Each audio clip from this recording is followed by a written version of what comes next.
Baik, sebelum kita belajar, memulai pembelajaran, alangkah baiknya kita membaca doa. Silakan ketua kelas pimpin doa. Siap. Berdoa mulai. Bismillahirrahmanirrahim. Alhamdulillahirabbil alamin. Arrahmanirrahim. Maliki yaumiddin. Iyyaka na'budu wa iyyaka nasta'in.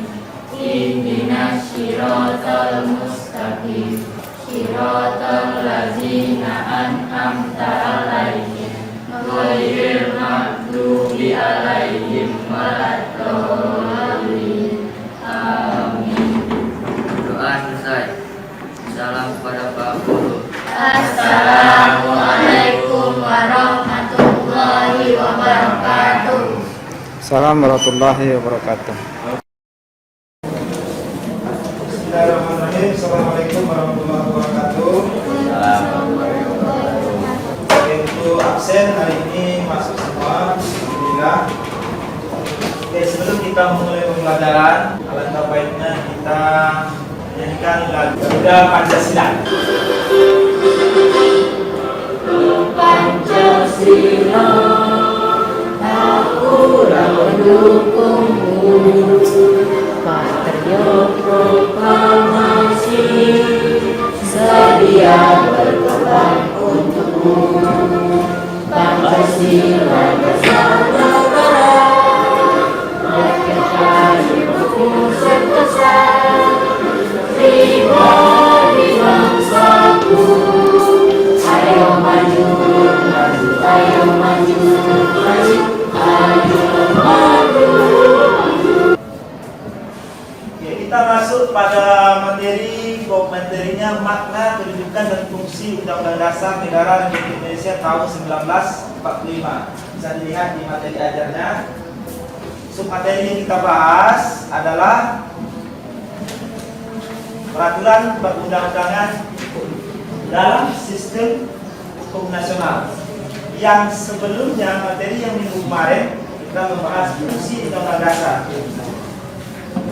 Setelah mengetahui fungsi Undang-Undang Dasar, kita masuk pada peraturan perundang-undangan dalam sistem hukum nasional itu sendiri. Oke. Apa tujuan yang dicapai pada pembelajaran sekarang? Ini ada dua yang kita capai pada hari ini. Yang pertama, kalian bisa menganalisis peraturan perundang-undangan dalam sistem hukum nasional dengan benar. Yang kedua, menguraikan makna hukum nasional dengan kalimat sendiri, tanpa melihat teks, melihat apa yang ditayangkan, kemudian diungkapkan dengan bahasa sendiri, bagaimana enaknya. Kita kalian paham untuk terhadap materi. Sikap yang diperhatikan dalam pembelajaran ini ada 4. Yang pertama, religius, lalu bersyukur, jujur, kemudian disiplin dan kerjasama. Pada bab 2 ini kita masuk pada bagian C. Ada 2 yang kita bahas, peraturan perundang-undangan dan sistem hukum nasional.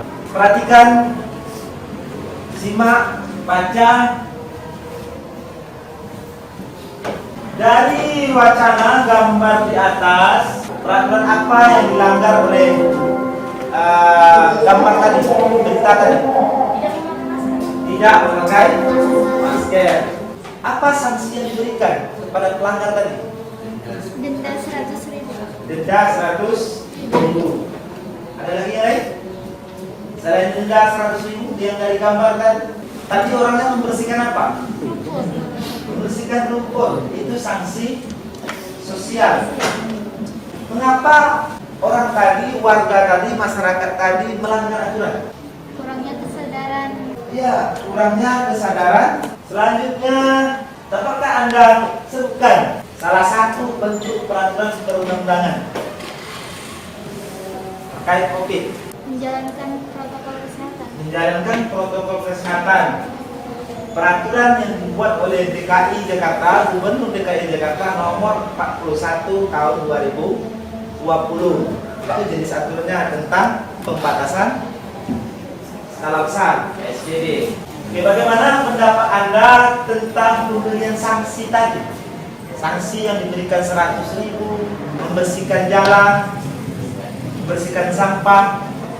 Bagaimana menurut kalian? Apakah sudah bagus, sudah layak? Layak, Pak. Dari kasus ini, tadi ada aturannya, kemudian ada sanksi yang diberikan oleh Gubernur DKI Jakarta.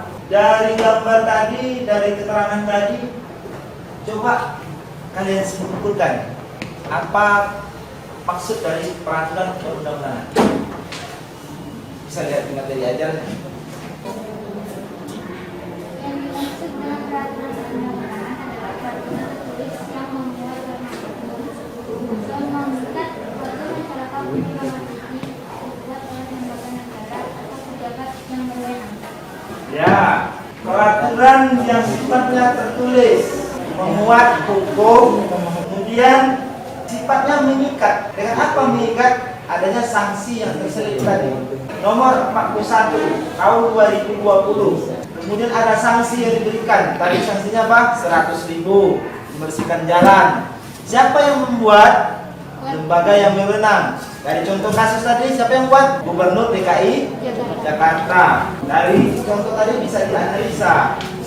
Ada sanksi, aturan tertulis dibuat oleh lembaga negara. Kita lanjut pengertian yang ada di materinya. Undang-Undang Nomor 15 Tahun 2019 mengartikan bahwa peraturan perundang-undangan itu adalah peraturan tertulis yang memuat norma hukum, mengikat warga masyarakat untuk patuh terhadap aturan, dibuat oleh lembaga yang berwenang atau pejabat yang berwenang. Pelanggar terhadap aturan diberikan sanksi. Masuk kita pada sistem hukum nasional. Kalau berbicara tentang nasional, tentang negara, kita perlu dasar dalam membuat dasar hukum dalam suatu negara. Dasar hukum Indonesia apa? Pancasila dan Undang-Undang Dasar. Undang-Undang Dasar itu pokok dasar landasan hukum bangsa kita. Tanpa adanya fondasinya, otomatis suatu negara tidak akan berdiri. Begitu juga dengan sekolah. Apa dasarnya? Tata tertib sekolah. Apa yang dimaksud dengan hukum nasional? Oke, kelompok lain yang belum dengarkan kelompok 4. Adalah kesatuan hukum yang dibangun untuk mencapai tujuan negara yang bersumber dari farasa dan konstitusi negara. Di dalam kedua hal itu terkait tujuan dasar kita hukum negara Indonesia. Iya, boleh. Kelompok 2.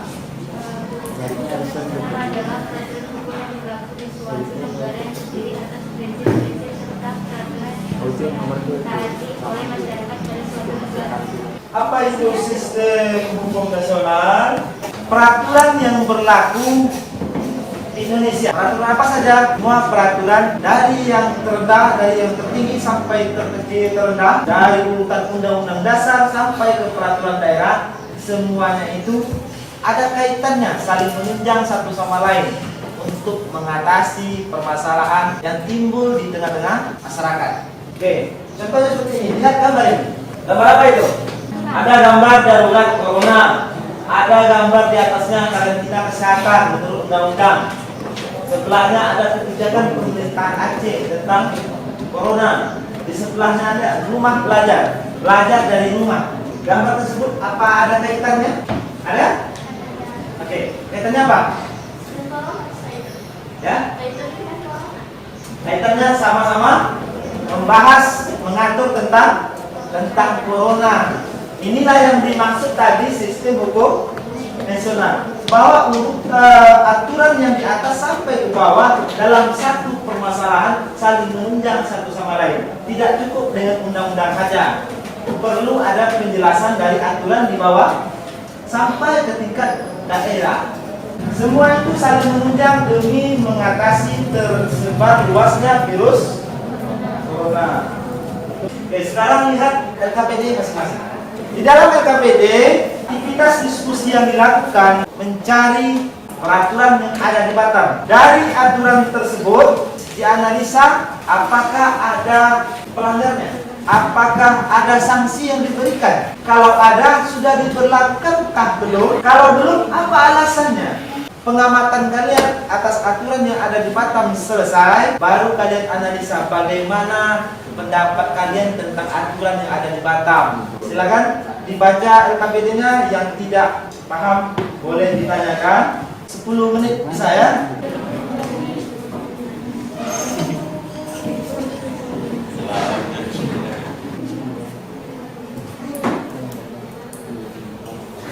Oke, sudah. Kelompok 3 akan mempresentasikan hasil daripada tugas LKPD-nya. Kelompok lain, kalau ada pertanyaan, silakan ditanya dengan cara angkat tangan salah satu dari anggota kelompok, kemudian memberikan pertanyaan. Oke, silakan kelompok 3. Peraturan Daerah Nomor 7 Tahun 2017, Peraturan Daerah Kota Batam Nomor 7 Tahun 2017 tentang pajak daerah. 4. Perda Nomor 9 Tahun 2001 tentang lalu lintas dan angkutan jalan di Kota Batam. 5. Peraturan Daerah 3 Tahun 2019, Peraturan Daerah Kota Batam Nomor 3 Tahun 2019 tentang penyelenggaraan pilkada. Bentuk pelanggarannya: 1. Masih adanya kasus narkoba yang terjadi di Kota Batam. 2. Masih adanya pedagang miras yang bebas menjual minuman alkohol yang tidak berizin. 3. Masih adanya jasa hiburan dan tindak susila. 4. Tertiban umum masih banyak terjadi seperti kawasan pemukiman yang masih membuka usaha ternak. 5. Masih banyak pelaku yang tidak taat pajak, dibuktikan dengan masih semaraknya motor yang platnya mati. Sesuai dengan peraturan yang sudah dibuat seperti 1. Penjara bagi kasus narkoba. 2. Tilang serta pembayaran denda saat pembayaran pajak. 3. Penyitaan terhadap barang jualan miras. 4. Penggusuran bagi pedagang yang mengganggu jalan umum.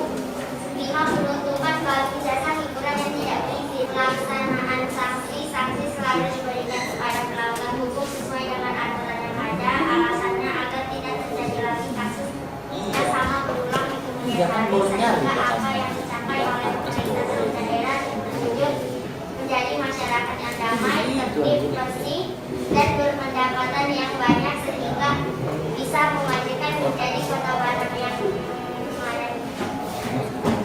Oke, dari pembelajaran kita yang pertama mengenai kasus corona tadi, suatu aturan tadi yang kita bahas, sampai dengan ke bawah materi kita menyimpulkan bagaimana makna aturan undang-undang dalam sistem hukum nasional. Apa yang dapat kalian simpulkan? Pak, Ya. peraturan tersebut merupakan elemen penting yang saling menunjang satu sama lain dalam rangka mengatasi permasalahan. Peraturan undang-undangan merupakan suatu kesatuan dalam sistem hukum nasional. Aturan tersebut disusun berdasarkan Pancasila dan Undang-Undang Dasar Negara Indonesia tahun 1945. Oleh karena itu, untuk mengantisipasi dan mengatasi berbagai permasalahan masyarakat, bangsa dan negara, diperlukan berbagai peraturan perundang-undangan baik di tingkat pusat maupun daerah. Oke, pendapat saya kelompok 1 itu betul. Yang pertama, bagaimana kita memaknai peraturan perundang-undangan. Bahwa undang-undang itu ada 4 ciri di dalamnya. Yang pertama, peraturan itu tertulis. Yang kedua, peraturan itu dibuat oleh lembaga. Yang ketiga, peraturan adanya sanksi. Kemudian, setiap aturan itu saling berkaitan antara satu dengan lain, menunjang satu sama. Itulah disebut dengan sistem hukum nasional. Hukum yang berlaku di Indonesia, bagian-bagiannya saling memberikan support, dukungan, sehingga permasalahan yang ada di masyarakat bisa terselesaikan. Harus berlandaskan Pancasila dan Dasar. Kemudian terakhir, sistem pembelajaran kita hari ini untuk kedepannya bagusnya seperti apa? Mungkin ada yang kurang. Oke, kalau tidak ada, cukupkan sampai sini. Minggu depan kita masuk materi mempertahankan dan melaksanakan undang-undang. Itu hari ini selesai materi kita. Untuk mengakhiri dari pertemuan kita, silakan pimpin doa. Siap, berdoa mulai. Doa selesai. Salam kepada Pak Guru. Assalamualaikum.